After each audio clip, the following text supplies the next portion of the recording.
Hello दोस्तों, Pihu comics world में आप सभी का स्वागत है। आज हम राज कॉमिक्स के अंतर्गत नागराज सीरीज़ का खूनी कबीला संस्करण पढ़ेंगे। इसके लेखक है राजा नागराज मोंट कार्लो के कुख्यात आतंकवादी सीमैन को नेस्तनाबूद करके उसी के हेलीकॉप्टर पर सवार होकर भारत की ओर बढ़ रहा था कि दक्षिण अफ्रीका के ऊपर से गुजरते हुए उसकी नज़र एक मनोरम और सुंदर घाटी पर पड़ती है। ओह, कितना नैनाभिराम दृश्य है और कितनी सुंदर घाटी है। कुछ दिन यहीं ठहरने को मन करता है।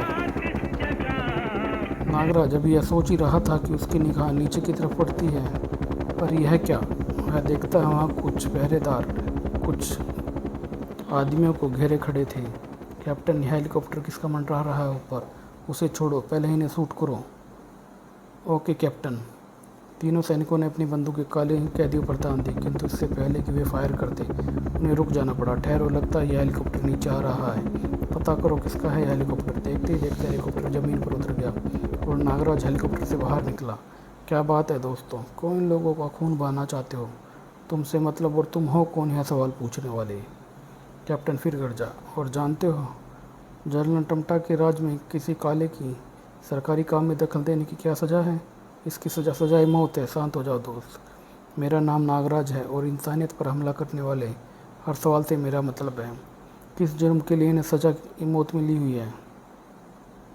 देखते क्या हो, इसे भी शूट कर दो इन काले जानवरों के साथ। किंतु इससे पहले कोई भी सैनिक हरकत में आया था। नागराज की कलाइयाँ और उसके सांप हरकत में आ गए। उनकी गनें नागराज के कदमों में पड़ी थी। नागराज एक मीठी मुस्कान हंसता है और कहता है, इन खिलौने से मुझे डराना चाहते हो?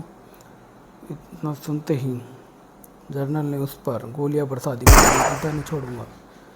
नागराज पर गोलियों का कोई असर ना हुआ। नागराज फिर से एक मीठी मुस्कान हंसता और अब मेरा वार संभालो। हाँ, यह आदमी है या भूत, इस पर मेरी गोलियों का कोई असर नहीं हुआ। और नागराज की कलाई से निकले सांपों से। हाँ, सांप बचाओ, भागो रे। और वहाँ उन सैनिकों में भगदड़ मच जाती है। अगले ही पल सब सैनिक ट्रक में बैठकर अफू चक्कर हो गए। नागराज कैदियों के पास पहुँचा और वह लोग, साहिब हमें बचा लो साहिब, वरना वो फिर से आकर हमें मार डालेंगे। क्यों? नागराज ने उन्हें आज़ाद किया क्योंकि हमने अपने ही देश में रहने के लिए इस गोरी सरकार को कर नहीं दिया। नागराज ने मन ही मन को निश्चय लिया और फिर उनकी सहायता से नागराज ने हेलीकॉप्टर झाड़ियों में छुपा दिया। देखो, चारों तरफ से ढक दो, दिखाई नहीं देना चाहिए। कुछ देर बाद वे शहर की ओर चल पड़े। शहर में एक होटल के सामने।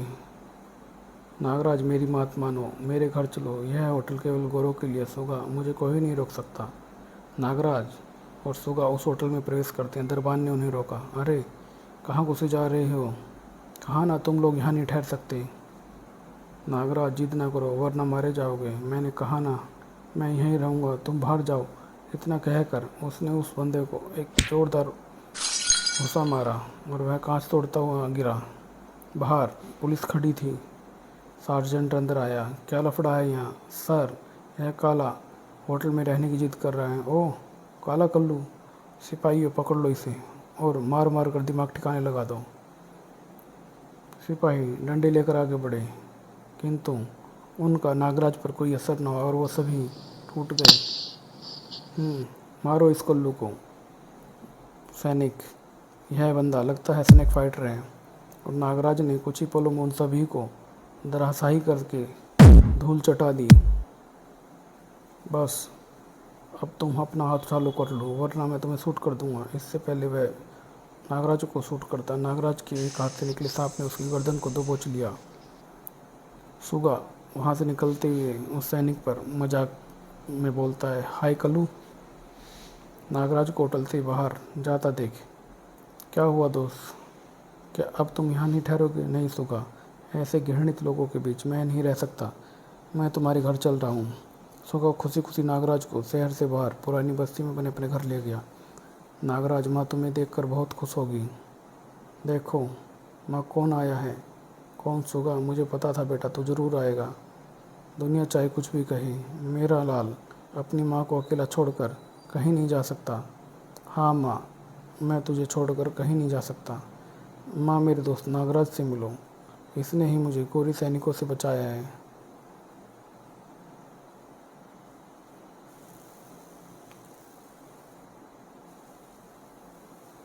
और माँ, नागराज ने उन्हें मारा भी बहुत। फिर तो ज़रूर यह भगवान है। बेटा तुम दोनों हाथ मुँह धो लो, मैं तुम दोनों के लिए खाना लगाती हूँ। अच्छा माँ। खाना खाने के बाद नागराज सुगा के साथ बस्ती में जाता और सुगा उसे अपनी बस्ती दिखाने लगता है। नागराज, मैंने तुम्हारे हाथों से सांप निकलते हुए देखे थे, क्या तुम जादूगर हो?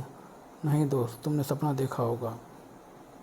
नागराज, इनसे मिलो, ये मेरे दोस्त हैं, यह है चोमा, पोमा और क्रो। हम चारों मिलकर इन गोरों के खिलाफ गोरिल्ला युद्ध लड़ते हैं। और उन तीनों ने नागराज का स्वागत किया। नागराज, चोमा बहुत बड़ा तीरंदाज है, यह बस्ती में घुसे गोरे सैनिकों पर विषैले तीरों से हमला करता है। क्रो जलती हुई मसाल से लड़ता है। पोमा इस फूकनी से जहरीले तीर छोड़ता है। और मैं सातिर चाकूबाज हूँ, अपने चाकू से उड़ती हुई चिड़िया की आँख तक निकाल लेता हूँ। वाह, तुम लोग तो बहुत खूब हो। हाँ नागराज, किंतु हमारे हथियार गोरी सरकार के बारूदी हथियारों के आगे बेकार है, हिम्मत ना हारो।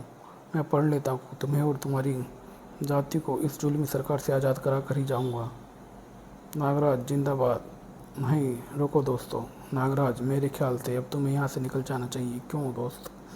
क्योंकि भागे हुए सिपाही अब जनरल टमटा को तुम्हारे बारे में बताएंगे तो वह अपनी भयानक सेना को तुम्हें मारने भेजेगा, और वे हैवान तुम्हें मारने से पहले बस्ती में भी भयानक मारकाट मचा देंगे। और नागराज, जिसने मेरी जान बचाई है, मैं उस फरिश्ते को मरते नहीं देखना चाहता। सोगा, मुझे जनरल टमटा के बारे में कुछ बताओ। सोगा नागराज को जनरल टमटा के बारे में बताने लगता है। उधर नागराज से पिटे कैप्टन एवं सार्जेंट जनरल टमटा के पास पहुँचे। खामोश कायरो, मैं कुछ नहीं सुनना चाहता। तुम कालों से पिट कर आए हो, इसकी सज़ा तुम्हें ज़रूर मिलेगी।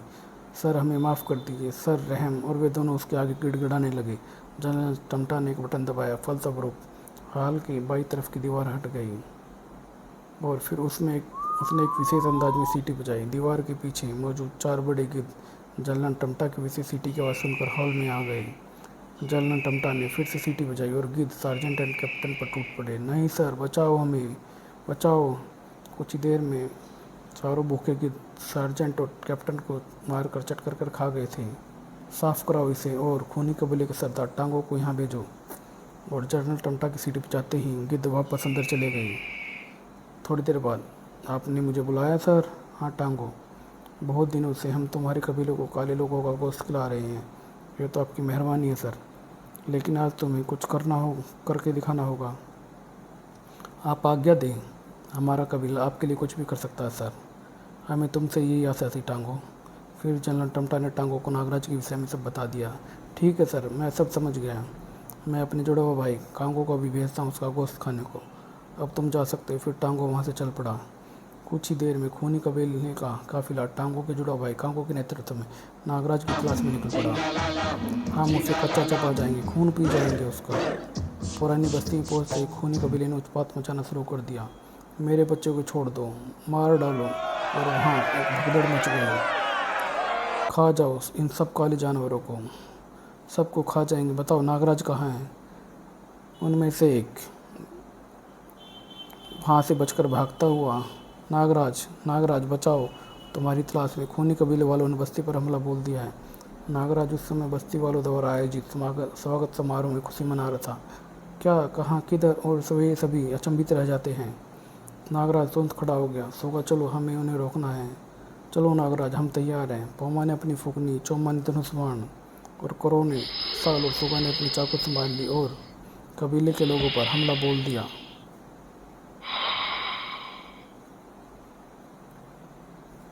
तभी कांगो नागराज के सामने आ गया।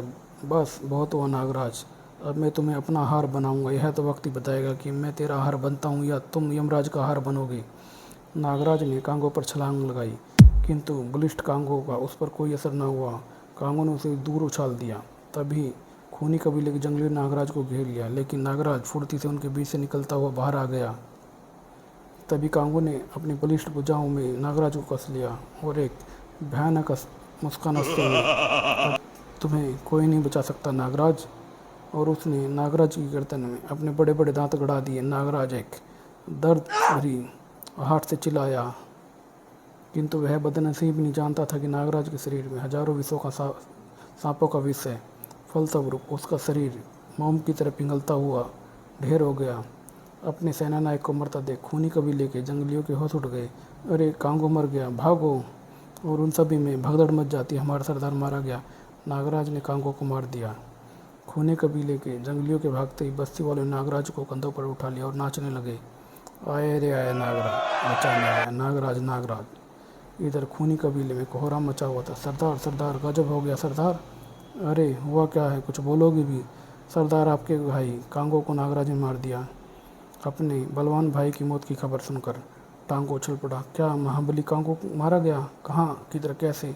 सरदार, पुरानी बस्ती में जब कांगो ने उस जादूगर नागराज को खाने के लिए उसके शरीर पर दांत गड़ाए तो वे खुद ही पलट कर धरती पर गिर कर पड़े और देखते ही देखते उनका शरीर मोम की तरह पिघल गया। वह बहुत बड़ा ताकतवर है सरदार, स्नेक फाइटर है वो, उसके शरीर से सांप निकलते। खामोश, तुम सब कायर हो जो दुम दबाकर भाग गए आए। अब तुम मेरे साथ चलो। नागराज की मौत उसे यहाँ खींच लाई है, ये तो हमें भी मरवाएगा। कितनी मुश्किल से जान बचा कर आए थे। मैं नहीं जाऊँगा।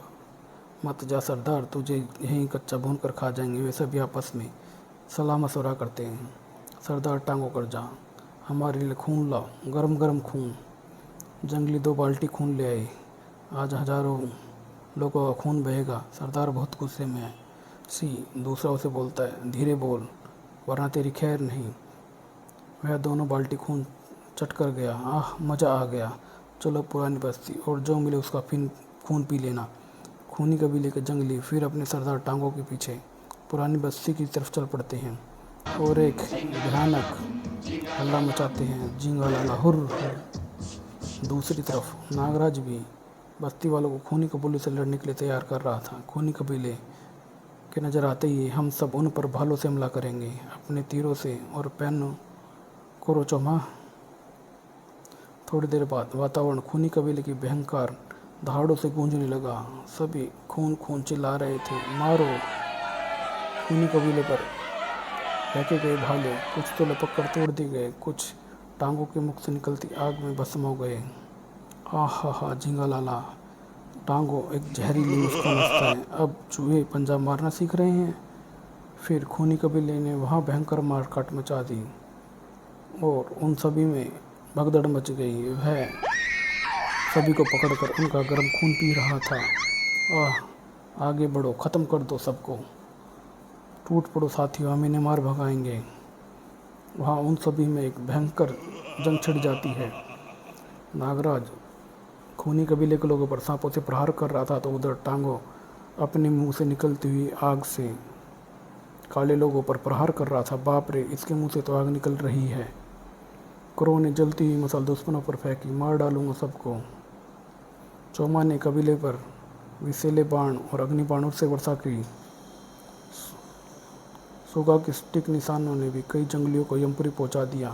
पोम्मा की फुकनी ने भी जंगली पर खूब कहर बरपा रखा था, किंतु इन सब के आगे ज़्यादा आतंक फैला हुआ था टांगों ने।